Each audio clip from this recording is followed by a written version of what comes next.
Haleluya, salam saudara, salam sejahtera. Senang sekali boleh berjumpa kembali dengan saudara saat ini.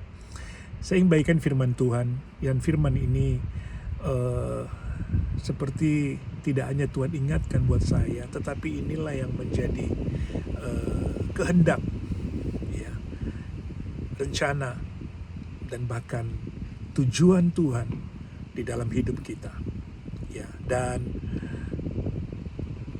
bagaimana cara hidup saudara yang saudara jalani saat ini sangat menentukan hasil yang akan engkau dapat. Intinya adalah hidup itu seperti kita menabur benih. Ya, apa yang kita lakukan, apa yang kita katakan, seperti kita menabur benih, ya, cepat atau lambat kita akan menuainya. Ya, ada firman Tuhan katakan bahwa siapa yang menabur dalam angin dia akan menuai di dalam badai. Jadi saya percaya bahwa cara hidup saudara di mana saudara menjalani hidup ini sangat menentukan dan apa atau hasil yang akan kita dapatkan di depan kita. Nah, saya diingatkan Tuhan dalam firman Tuhan kepada Ezekiel. Ezekiel saat itu dibawa oleh Tuhan ke dalam satu penglihatan yang luar biasa, dan bahkan ini merupakan bukan saja apa yang Tuhan mau bukakan buat kita pada hari ini, tapi juga inilah gambaran daripada rencana Tuhan dalam hidup kita, bahwa hidup kita itu ya tidak hanya kita jalani setiap hari, tapi kita harus berjalan sesuai dengan pimpinan Roh Allah. Katakan pimpinan Roh Allah. Ya, jadi Roh Allah, Roh Kudus, ya, sebagaimana Yesus katakan bahwa dia akan menjadi penolong, ya, dia akan memimpin hidupmu adalah engkau dipenuhi oleh Roh Kudus. Ya, itu artinya seluruh kehidupan kita ya dipenuhi, artinya dipenuhi, artinya di dalam tubuh, dalam jiwa, dalam roh, seluruh keberadaan kita sebagai manusia itu dipenuhi. Jadi kalau kita dipenuhi, artinya kita menyerahkan seluruh kehendak kita kepada kehendak Tuhan. Kita menyerahkan setiap tujuan langkah-langkah kita kepada apa yang Tuhan sudah siapkan, di mana kita mengikuti langkah-langkahnya. Jadi intinya adalah hidup yang dipimpin oleh Roh Tuhan, ya, dan dipenuhi oleh Roh Tuhan. Jadi saudara, ada sebuah perbedaan, ya, kelihatannya sama, hidup yang dipenuhi oleh Roh Tuhan dan hidup yang dipimpin oleh Roh Tuhan. Saudara perhatikan baik-baik, orang yang dipenuhi oleh Roh Tuhan sudah pasti hidupnya dipimpin oleh Roh Tuhan. Orang yang dipimpin oleh Roh Tuhan, perhatikan saudara, belum tentu hidupnya dipenuhi oleh Roh Tuhan. Nah, mungkin saudara bingung, tapi saya mau bagikan kepada saudara, ini yang Tuhan kehendaki dalam hidup kita. Hidup kita tidak hanya dipimpin oleh Roh Tuhan, tapi hidup kita harus dipenuhi oleh Roh Tuhan. Ya, nah, saya bagikan tentang penglihatan yang luar biasa ketika Yezekiel, ya, Nabi Yezekiel melihat sebuah penglihatan yang luar biasa ini. Dalam Yezekiel pasal yang ke-37 ayat yang pertama, ya, lalu kekuasaan Tuhan meliputi aku, dan ia membawa aku keluar dengan perantaran rohnya, dan menempatkan aku di tengah-tengah lembah, dan lembah itu penuh dengan tulang-tulang. Nah, dalam bahasa Inggrisnya itu bagus saudara, bagus sekali. Dikatakan begini, the Lord power came on me, the Spirit of the Lord carry me out of the city. Perhatikan, carry me out of the city and put me down in the middle of the valley. The valley was full of dead men born. Ya, jadi saat itu dalam terjemahan bahasa Inggrisnya itu digambarkan, itu dibukakan satu keadaan di mana Yezekiel saat itu berada di tempat atau di kota. Alkitab katakan bahwa the Lord carry me out of the city. Jadi dia sedang berada di sebuah kota atau di mana dia tinggal, ya. Berbicara kota, berbicara satu kehidupan yang penuh dengan keramaian atau boleh saya katakan kesibukan. Nah, di tengah-tengah kesibukan kita yang kita jalani dalam hidup ini, saudara perhatikan, ya, saudara harus bersedia dipenuhi oleh Roh Tuhan, dan untuk dipenuhi oleh Roh Tuhan, saudara harus bersedia, ya, akan dibawa oleh Tuhan, di mana Tuhan akan memenuhi hidupmu, ya, menyatakan rencana dan kehendak dalam hidupmu. Sudahkah saudara dalam kesibukan kita di tengah-tengah kehidupan ini kita menyediakan waktu, atau boleh saya katakan menyerahkan, ya, waktu keberadaan kita di tengah-tengah kesibukan, gambaran daripada the city tadi, atau kesibukan di dalam kota kita, ya, kita dibawa oleh Tuhan ke dalam sebuah lembah. Alkitab katakan, He put me down in the middle of the valley. Dia menempatkan aku di tengah-tengah lembah. Nah, di lembah itu hanya Tuhan dengan Yehezekiel. Ya, kenapa?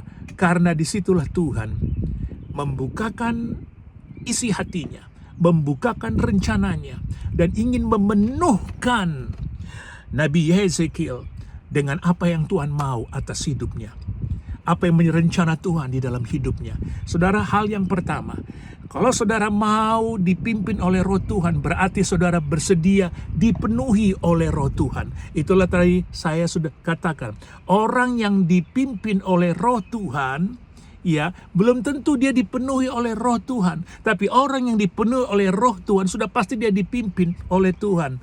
Saudara, kenapa boleh saya katakan? Karena kadangkala di dalam kesibukan kita, ya, kita hanya memberikan hidup kita dipimpin oleh Tuhan ketika, perhatikan, ketika pada saat-saat kita sedang membutuhkan Tuhan. Di dalam kesibukan kita menghadapi segala pekerjaan kita di dalam hidup ini, kita seringkali mengatakan bahwa aku mau diberikan oleh Tuhan sebuah pimpinan, atau aku mau memberikan hidupku untuk dipimpin oleh Tuhan. Pada saat-saat kita menghadapi segala kesibukan atau tantangan atau problem. Nah, saudaraku, besoknya ketika Tuhan sudah membawa kita, sudah memimpin hidup kita pada saat-saat kita tidak membutuhkan itu artinya kita tidak dipenuhi oleh Roh Tuhan. Dipenuhi oleh Roh Tuhan artinya kita setiap hari, setiap saat, setiap waktu kita dipenuhi oleh Roh Tuhan. Kita dipenuhi di dalam tubuh kita, dalam jiwa kita, dalam roh kita. Tidak hanya di tengah-tengah kesibukan kita mau dipimpin oleh Tuhan. Pada saat-saat kita berada dalam satu keadaan yang nyaman, yang boleh saya katakan yang aman, ya, seringkali kita tidak memberi hidup kita dipimpin oleh Tuhan. Itulah sebabnya kalau kita senantiasa dipenuhi, katakan dipenuhi, God fulfill our life, ya, with His Spirit. Di tengah-tengah keadaan apapun, kita pasti akan berjalan dalam pimpinan Tuhan. Saudara, perhatikan baik-baik. Lalu kekuasaan Tuhan meliputi aku, dan Ia membawa aku keluar dengan perantaran Roh-Nya, dan menempatkan aku di tengah-tengah lembah. Dan di lembah itu penuh dengan tulang-tulang. Tulang-tulang itu Alkitab katakan, ya, the dead man bone, ya, itu tulang-tulang manusia. Saudara perhatikan, ya, kalau hidup kita tidak dipenuhi oleh Roh Tuhan, kita itu digambarkan seperti tulang-tulang yang kering. Kita itu boleh dikatakan kita hidup, ya, tapi kita hidup dalam kekeringan. Alkitab katakan bahwa Roh Tuhan itu seperti mata air. Alkitab katakan bahwa setiap orang yang dipimpin oleh Roh Tuhan, ya, Alkitab katakan bahwa mereka adalah anak-anak Allah. Oh, haleluya. Itulah sebabnya saya melihat di sini bahwa seringkali kita di dalam apa yang Tuhan katakan, sebab jika kamu hidup menurut daging, kamu akan mati. Nah, kenapa? Ini dia. Perhatikan, saudara, dengar baik. Kalau hidup kita tidak dipenuhi oleh Roh Tuhan, kalau hidup kita tidak dipenuhi oleh Roh Tuhan setiap waktu, setiap saat, saudaraku, sesungguhnya kita mati. Betul, kelihatannya kita hidup. Tulang-tulang ini boleh berdiri, tulang-tulang ini dipenuhi dengan daging. Tapi Alkitab katakan, jika kamu hidup menurut daging, kamu akan mati. Tapi jika oleh Roh kamu akan mematikan perbuatan-perbuatan tubuhmu, kamu akan hidup. Sebab apa? Semua orang yang dipimpin oleh Roh Allah adalah anak-anak Allah.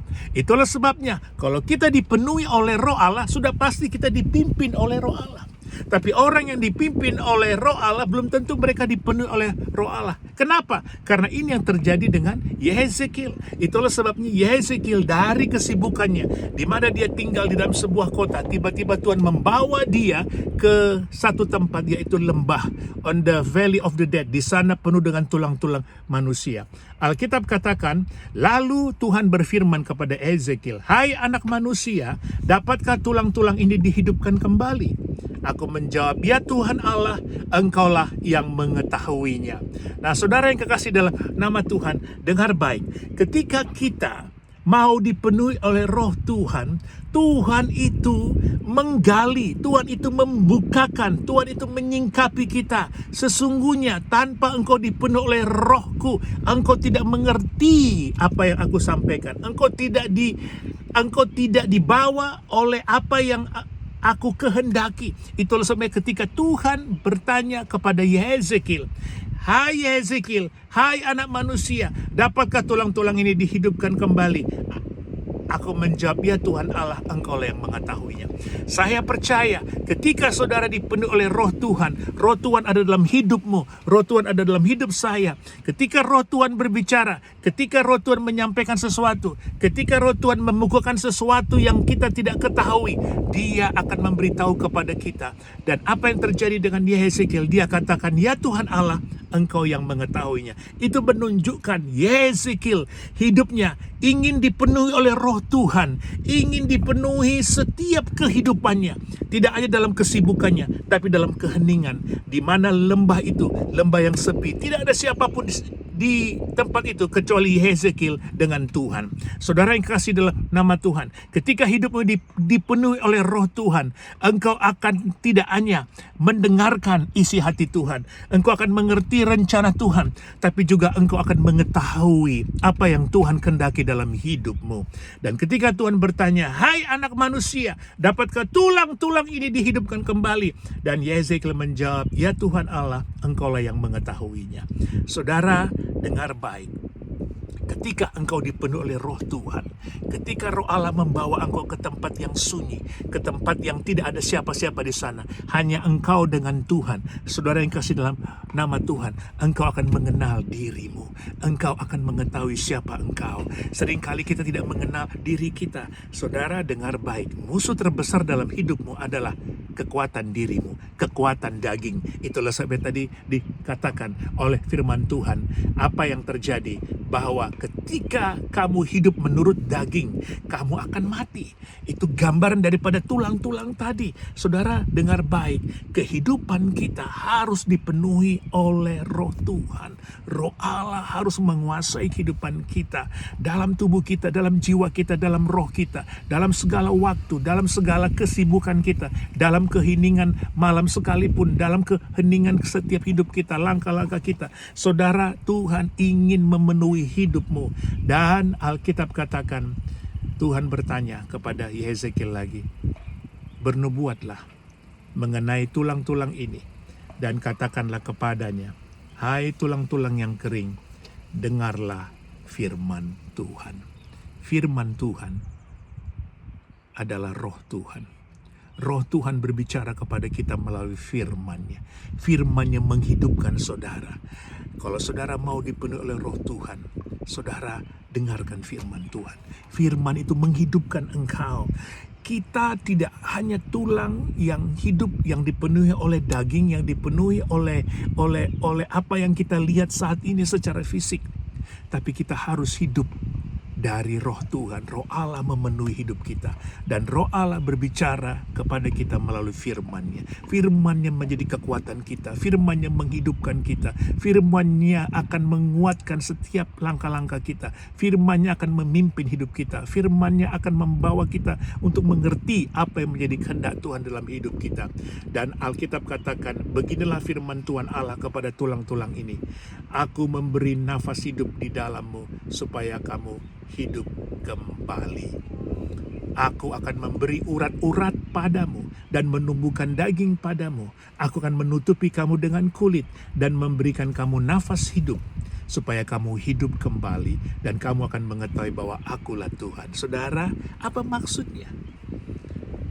Ya, ada dua hal yang kita belajar di sana. Tulang-tulang itu akan dipenuhi, akan ada urat-urat tumbuh, akan ada daging tumbuh, dan itu gambar daripada tulang-tulang itu akan hidup kembali dan menjadi manusia. Tetapi belum hidup. Itulah sebabnya Tuhan katakan, aku akan memberikan engkau nafas hidup. Saudara, kita hidup dalam dunia ini tanpa dipenuhi oleh nafas hidup, yaitu roh Tuhan. Seperti Tuhan menjadikan Adam manusia pertama itu. Ketika Tuhan telah membentuk manusia pertama itu, Adam, ya, Adam itu belum hidup.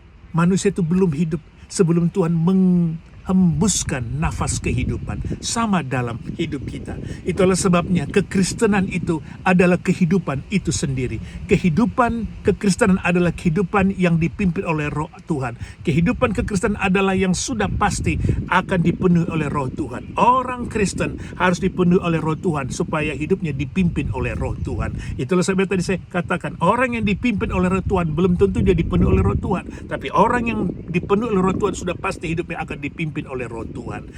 Kenapa? Saya katakan tadi, sudah semakin jelas bahwa Ezekiel Tuhan bawa ke satu tempat yang dimana dia belum pernah berada di sana. Ya, dalam kesibukan dia yang tinggal di sebuah kota, dalam sebuah city, Tuhan bawa dia ke tempat yang sepi, yang hanya ada Tuhan dengan dia. Disitulah kita bisa melihat bahwa sering kali kita membutuhkan Tuhan dalam keadaan kesibukan saja, dalam hal-hal yang perlu saja. Tapi ketika kita tidak membutuhkan Tuhan, itu gambaran kita tidak dipenuhi oleh roh Tuhan. Saya ulang lagi, orang yang dipimpin oleh roh Tuhan belum tentu hidupnya dipenuhi oleh roh Tuhan. Tapi orang yang dipenuhi oleh roh Tuhan sudah pasti hidupnya dipimpin oleh roh Tuhan. Itulah sebabnya Tuhan katakan, lalu aku bernubuat seperti diperintahkan kepadaku, dan segera sesudah aku bernubuat, kedengaranlah suara. Sungguh suatu suara berderak-derak, dan tulang-tulang itu bertemu satu sama lainnya. Sedang aku mengamati-amatinya, lihat urat-urat ada dan daging tumbuh padanya. Kemudian kulit menutupinya, tapi mereka belum bernapas. Perhatikan saudaraku, sudah tumbuh, sudah membentuk manusia. Dari tulang-tulang yang kering, dipenuhi oleh urat, dipenuhi oleh otot, dipenuhi oleh daging, lalu ditutup dengan kulit, gambaran kita sebagai manusia. Tapi Alkitab katakan, tapi mereka belum bernafas. Kenapa? Karena belum dipenuhi oleh roh Tuhan, belum dihembuskan nafas hidup itu. Roh Tuhan itu adalah nafas hidup kita. Kekristenan tanpa roh Tuhan sesungguhnya kita mati. Manusia yang hidup di tengah-tengah dunia ini, mereka hidup, tapi hidupnya tidak dipenuhi oleh roh Tuhan, sesungguhnya kita mati. Alkitab katakan, maka firman-Nya kepadaku, bernubuatlah kepada nafas hidup itu.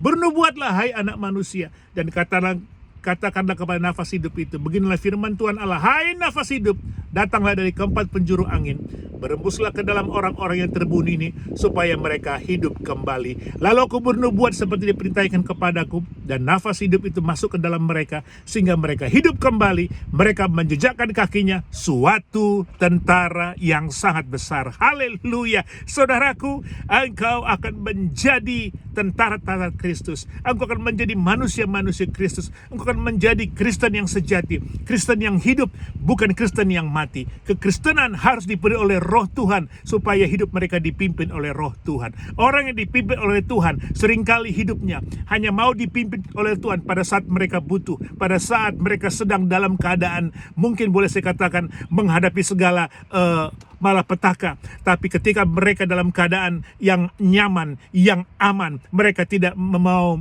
lagi hidupnya diberi atau memberi, dipimpin oleh Tuhan. Itulah sebabnya orang Kristen seperti itu, sesungguhnya mereka tidak dipenuhi oleh roh Tuhan. Kita mengatakan kepada kita, kalau hidup kita dipenuhi oleh roh Tuhan, itu artinya hidup kita tuh hidup benar-benar seperti yang Tuhan mau. Kita dipenuhi oleh Tuhan, kita dipenuhi oleh daging, kita dipenuhi, dia dibungkus oleh kulit. Hidup kita seperti yang saudara lihat pada saat ini dalam dirimu ketika engkau melihat dirimu di depan cermin. Tapi kalau engkau tidak dipenuhi oleh roh Tuhan, sesungguhnya kita mati di depan Tuhan. Dan Alkitab katakan, haleluya, hai anak manusia, tulang-tulang ini adalah seluruh kaum Israel. Sungguh mereka sendiri mengatakan, tulang-tulang kami sudah menjadi kering dan pengharapan kami sudah lenyap, kami sudah hilang. Oh haleluya, saudaraku, ini yang menjadi rencana Tuhan dalam hidupmu. Jangan hilang pengharapanmu kepada Tuhan. Orang yang dipenuhi oleh roh Tuhan, mereka mempunyai pengharapan kepada Tuhan. Apapun tantanganmu, apapun situasimu, apapun kondisimu, apapun apapun yang kau katakan terlalu sulit, saya mau katakan kepada saudara, engkau bisa. Pegang pengharapanmu kepada Tuhan. Kiranya roh Tuhan menguasai engkau. Dan engkau yang dikuasai oleh roh Tuhan, sudah pasti hidupmu akan dipimpin oleh rohnya. Alkitab telah menulis kepada kita, ketika nafas hidup itu datang, ketika nafas itu dihembuskan kepada tulang-tulang yang telah menjadi manusia itu, Alkitab menulis sesungguhnya mereka menjadi sebuah tentara yang sangat besar. Saudara, kenapa kita sering kalah menghadapi segala tipu muslihat iblis? Kita disebut Kristen, kita disebut tentara Kristus, tapi kita kalah. Kenapa? Karena kita tidak dipenuhi oleh roh Tuhan. Mintalah kepada Tuhan pada hari ini, ya Tuhan, ini aku, penuhi aku dengan roh-Mu. Dan aku percaya pengharapan-Mu kepadamu Tuhan tidak pernah sia-sia. Dan ketika aku berjalan, aku dipenuhi oleh roh-Mu, aku dipimpin oleh roh-Mu. Dalam nama Yesus, aku memberkati hidupmu saudaraku. Tubuhmu, jiwamu, rohmu dipenuhi oleh roh Tuhan dalam segala hal, setiap hari, setiap saat. Haleluya. Amin. Bye-bye now.